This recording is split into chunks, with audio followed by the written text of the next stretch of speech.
President Trump saying, make Iran great again. Yep, you heard that right. Make Iran great again, telling protesters help is on the way and to take over your institutions. Joining us to discuss is our panel, Ashwani Jain, Democratic strategist and former Obama White House official, along with Jake Hoffman, Arizona State Senator and member of the Republican National Committee. It's great to have you both with us tonight. So President Trump speaking about Iran today, let's take a look. You saw that I put tariffs on anybody doing business with Iran. Just went into effect today. And I say, make Iran great again. You know, it was a great country until these monsters came in and took it over. And it's all very fragile.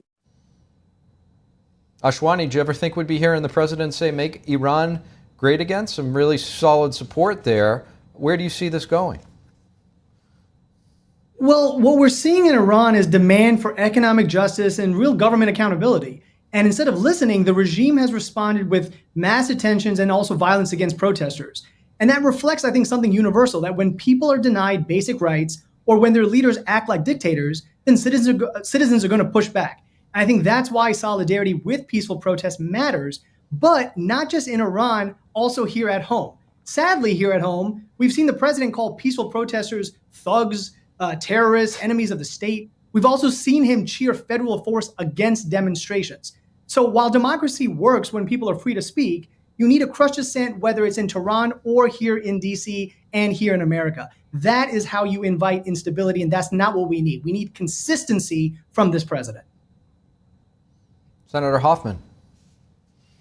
Yeah, well, you see, this is why no one takes Democrats seriously anymore, because you've got a guy on the other side of the show who is equating President Donald Trump, one of the greatest defenders of civil liberties, with the murderous regime in Tehran.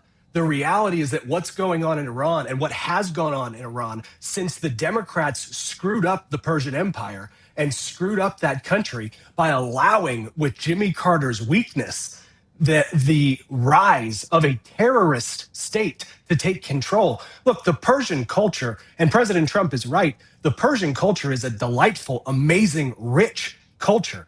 The American people have nothing bad to say about the Persian culture. We do have everything bad to say about terrorist leaders who try to build a nuclear weapon so that they can eliminate Israel from the face of the earth. They've said they want to do that so that they can arm murderous terrorists like Hamas and other terrible, terror-filled organizations. The reality is that there is no equivalency between these two situations. President Trump stands up for free speech, stands up for civil liberties. Iran, under this terrorist rule, has consistently oppressed its own people and destroyed an incredibly rich historical culture. And, you know, there's so much going on in the news cycle. Another issue I'm sure you both are going to agree on is Greenland. Greenland officials apparently scheduled to meet with Vice President J.D. Vance and Secretary of State Marco Rubio at the White House tomorrow. Right now, Greenland's prime minister has ruled out the possibility of selling the island. Ashwani, President Trump has been talking about the strategic importance of Greenland, especially how the U.S. competes with adversaries like communist China and Russia. This isn't the first time Greenland's been on the chopping block. It goes back actually decades, different periods, different presidents raised the possibility of trying to acquire it. Do you see the administration's perspective here from a national security point of view, or how are you viewing it? When you listen to President Trump's rhetoric about taking Greenland, it sounds deranged. You do not acquire another country in the 21st century like it's real estate. It's a sovereign nation. What Trump is talking about would violate international norms, shred our alliances, and also hand propaganda wins to authoritarian regimes like Russia, like China. You cannot support democracy on one hand and then talk about seizing land just because it, quote unquote, looks strategic. This is not how serious nations behave, and that tells the world that we no longer respect borders or even diplomacy. And if a Democratic president in this day and age says this, Republicans would call it unconstitutional and dangerous because it is.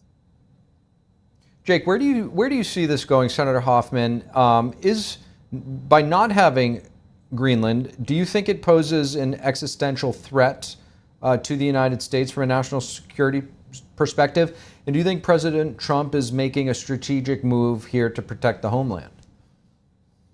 Well, I think President Trump is way ahead of the curve on this. When we look at the kind of global geopolitical environment and when we look at the threats that are coming from both communist China and communist Russia, the reality is that Greenland serves as a uniquely strategic priority of not only the United States, but all of the nations in Europe that rely on the United States to defend them from those types of tyrannical, authoritarian governments. The reality is that, look, Denmark is not going to step up and defend Greenland. Okay. Greenland cannot step up and defend itself. And when you look at the combination of, shipping routes and trade routes, when you look at the strategic importance from a national security and global security perspective, and when you look at the rich minerals that they have there, the rare earth minerals, there is a real need to make sure that President Trump is successful on this. And I think the American people they are rallying behind this president on this. I wish Democrats would do the same because look, when it all comes down to it, this is a real estate transaction. Okay, now not in the traditional sense. This is a real estate transaction Greenland has strategic value to the rest of the world. We have the ability to provide them security, to provide them prosperity, opportunity, and civil liberties like they've never had before. And I think this is a deal that President Trump, J.D. Vance, and Marco Rubio are going to do an exceptional job at threading this needle and making it happen. Ashwani, I'll give you a chance to reply. You do not deter China and Russia by acting like them. You deter them by leading coalitions, respecting international law, and keeping our allies on our side. Trump's approach does none of that. It doesn't project strength. It isolates us, destabilizes the region, and hands authoritarian regimes a propaganda gift to say, look, America doesn't even respect their borders either. This is not America first. This is America alone and last. And that is also part of the reason why this president has above 60% disapproval, even by conservative polling. Americans are not with this president. Look, Senator those Hoffman, talking points seconds. might make you.